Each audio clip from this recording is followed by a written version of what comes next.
Viral detik-detik aksi pria sengaja melempar kaca KRL yang sedang melintas. Kaca alami rusak. Beredar sebuah video aksi pelemparan batu ke komuter lain oleh seorang pemuda yang berhasil direkam.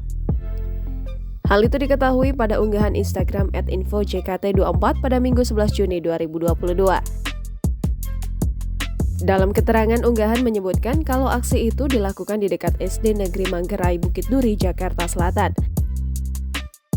Nampak pada video rekaman, seorang pemuda nekat sedang berdiri di pinggir rel kereta.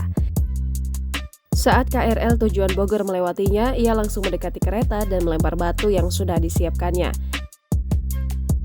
Pemuda yang tidak mengenakan pakaian ini nampak melakukan aksi pelemparan batu sebanyak 3 kali.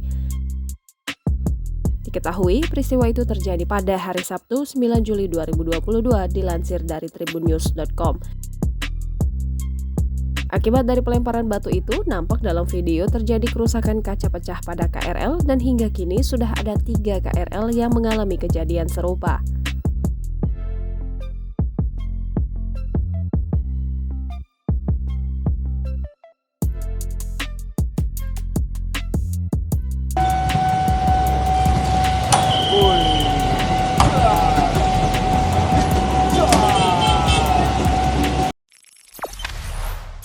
Jangan lupa subscribe, share, komen, dan like ya!